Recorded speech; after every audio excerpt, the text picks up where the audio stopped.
All right, this is a part 2 for deadly force and self-defense against police officers. These are the ARS codes. What the hell am I doing? Okay, just want to tell you guys, the first part of the videos that I made, you want to try to avoid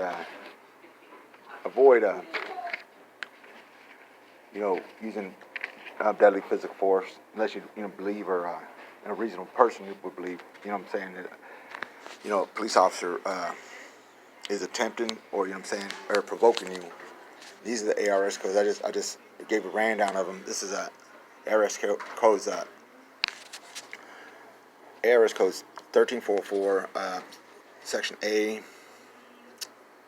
B, or A, B, and it is 1, 2. Let me see. And 2B that I wrote down, and 13405, 1, 2, and that's where it stopped. But this is just for anybody that needs this is to clarify my first video. We want to try to not use deadly force against police officers if possible. Try to take it to court, but the problem with that is, like I go back to the other video I made, these are the guys they got on their back. Police have the judges, prosecutors, records departments. These guys are all part of, the Masons or the Freemasons. They're two little separate things. I don't know much about either one of them. There's 33 degrees in Freemasonry and 3 degrees in Masonry. But it all ties into, the Knights Templars. It's a Jewish. Get the hell out of here, girl. Fucking Facebook. I hate Facebook. Anyway, so you want to use this this stuff to justify an officer's illegal use of force or attempted use of force. So I'll go through this, but the main thing is it's unconstitutional for an officer to act in a police capacity to I'll put police capacity, just so you guys know, to smirk at you. I put smirk. I talked to an officer today. They don't know why that's unconstitutional or breaking the law. So I try to explain it to them that violates our constitutional rights, because that's provocation. You're provoking and provocating us, and you're violating our constitutional rights. So he argued that, well, everybody smirks at everybody else. And I said, well, you're doing it in a professional police capacity with the court's authority to, subpoena with a ticket or arrest. So they have that authority to arrest or subpoena somebody. This is already 3 minutes into the video. I can't believe it. It's just so short, these videos. But so that's unlawful when they smirk. It's unlawful when they laugh at your story, if they think it's outrageous, or they don't think the law right. They're not justified in laughing at you. They can either say, well, I'll call my supervisor, or explain to you the law, or they say they don't have time. They should, call a supervisor on the scene and have them check out that stuff. And when they have a partner with them, it's their job, if they're smirking, to jump in and say, you can't do that. That's violating their constitutional rights. And smirking, they're not supposed to let their partners, continue with the crime. And smirking is just, you have to assume they're going to do the worst to you. When they're smirking, these guys have guns. Okay, these guys have immunity, just like prosecutors. So you have to really fight them, take them to federal court to fight that immunity from prosecution. So they got guns, immunity. They got all these guys on their side. They have the police unions. Detectives are working with them. And then I'll tell you guys, the grand jury, the grand jury is what they use to get around a preliminary hearing. And in the grand jury, they don't have to tell you they're having grand jury proceedings. So they don't have to present your side of the story or any evidence or a lawyer on your behalf at these grand juries. What they're supposed to be doing, it says in the regular Constitution, is have preliminary hearings. Grand juries are like in rare cases, but they have them every day. And in Arizona in the Superior Court, because I'll tell you why. They don't want these officers to come and testify before at a preliminary hearing for these reasons. There's another reason they're totally corrupt, and the prosecutors and everybody corrupt. So how do we spell preliminary hearing? Preliminary, or whatever. You guys know what I'm not the greatest spelling. Preliminary hearing. We have these because you got 10 days for the police, prosecution, and everything to present evidence in front of a judge and testify to what happened, or present a witness to testify what happened. And this is for your protection, so, you know what I'm saying, the police testify under oath that you assaulted them, or that another witness seen you do this and that. But you want to get them under oath. They don't want to do that, because if you find a witness after these 10 days, or you find a video that contradicts what these guys are saying, it's under oath. And when you testify under oath, then they find a video. I'll put a video, or a witness. These cops are they're supposed to be in trouble, but they're never in trouble because they have these guys backing them. This, you know, the Breakfast Department, Internal Affairs backs them. Prosecutors are with them. The judges, the police, they're all part of the order. These Masonic orders. I'll make a video after this about these guys. But sorry, I'm looking at the time. But you know, that's why they don't have preliminary hearings. They don't want to tell you under oath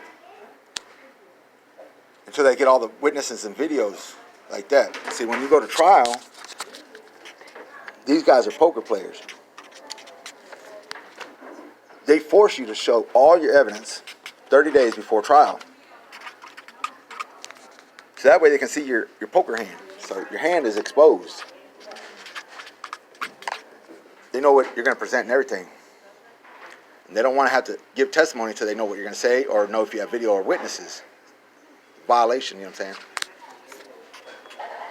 So they want to see what you're going to say, see if you have video or witnesses. You come up with a video, they're going to change all their stories around. See, they're just going to change all their story. Once they write that police report,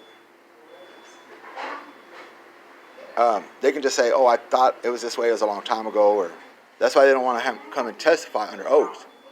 So what they do with these grand juries, they have a detective come in. And when that detective, his only job is to bias the grand jurors. He likes to use a lot of words like think and maybe. And this protects him from perjury. So, you know, they say, oh, I think he had alcohol. They smell alcohol. And drugs. I think I smell drugs on him. And he may have assaulted, you know, hospital staff. And then when he goes back, and he's just reading the police report, and he just biases these grand jurors by like, oh, did he have drugs on? I think he did, yeah. I haven't read the whole, you know, it's a big, long report. I think I'm positive. Yeah, you know, I remember him saying, yeah, alcohol, yeah, I do. I do think I remember him saying that. And drugs. And he may have, I may have read he assaulted hospital staff.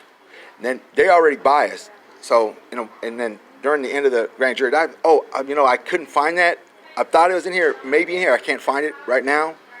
So I can't find, you know, where they said they smell alcohol or drugs. And the grand jury just automatically think, oh, he's on alcohol and drugs. Officer thinks it, he must have said it. And the reason they had the detective come in and read a police report is because you still don't have that officer under oath testifying what happened. You have a detective just biasing the whole court.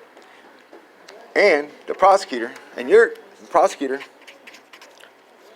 in a grand jury, is your lawyer. So you see how that works?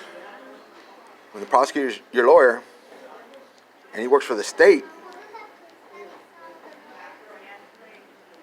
this is a guy, I told you this, working with all these guys, prosecutors, he works with, you know, the detectives, police union, internal affairs, police chief, all that. That doesn't make any sense. All their stuff doesn't make any sense. So now, if they lie in the grand jury or anything, you got 10. You used to have 10 days to appeal it. Now this is like poison. You know, this is like seeds of a poisonous tree.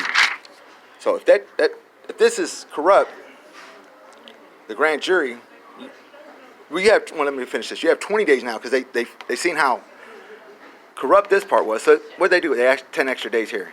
So we'll put 20. Now there's 20 days, but it takes 9 to 11 days just to get the transcript from the grand jury. So you have to assume that you know they might have did something illegal, because if you don't ask for an appeal within 20 days, which your lawyer will never do, they work with the prosecutor's office and stuff like that. They got with the bar department and stuff. You have to assume that they did something, because if you don't ask for the transcripts and an appeal for the grand jury indictment in 20 days, you lose it. But it doesn't work like that for us. They have 7 years to bring up, you know, anything that we've done, but we only have 20 days. We lose all our rights after 20 days. So if they lied and did something illegal, way illegal on here, we don't appeal it in 20 days, they throw it all out. And this is like the most unjust thing that they can do, because if you lie to a grand jury or mislead a grand jury, you know, you're affecting somebody's life. You know, that's in it. It's poison. It's seeds of a poisonous fruit. You know what I'm saying? If you get, it doesn't matter what comes out of this tree. If it's poisonous, it's going to come out bad. And this is the beginning of it. So you have 20 days to get. You know, it takes 11 days to get the transcripts. Your lawyer's going to be complaining. I got time. I got to go through all these transcripts, find out all these laws and stuff. These lawyers your public defenders are crap. Us, we have 7 years. You know what I'm saying, for them to bring up anything we did in the past. Forgot what it's called. 7 years statute of limitations. They got a 20-day statute of limitation because they're so corrupt. You know what I'm saying? Supreme Court has ruled. You go back and read the Supreme Court ruling on the grand juries that says, listen, we know that this system is real flawed, and that they're secret proceedings. They love the secret proceedings. That's the whole thing. And the defendant is not going to be aware of these secret proceedings because they do it in secret. So we have to protect them by giving them proper defense. Now, they don't have to tell your lawyer. So how many minutes I got? I got 12 minutes. So I'm going to make the third one. This is so damn long.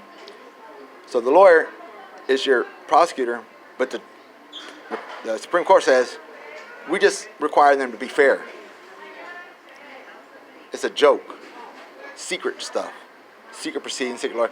Because if you go into the kangaroo the first day of court, this is how the only way you can beat it. When you go to the first hearing and say, listen, I want to give testimony on any hearings, I want to be present and give my side of the testimony. Now they say the jury doesn't even have to listen to your testimony, but they have to be made aware of it.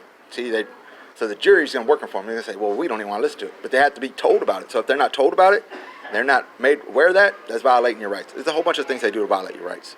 But they're secret proceedings, and the Supreme Court said, we're aware of their secret proceedings, and it's totally, unfair.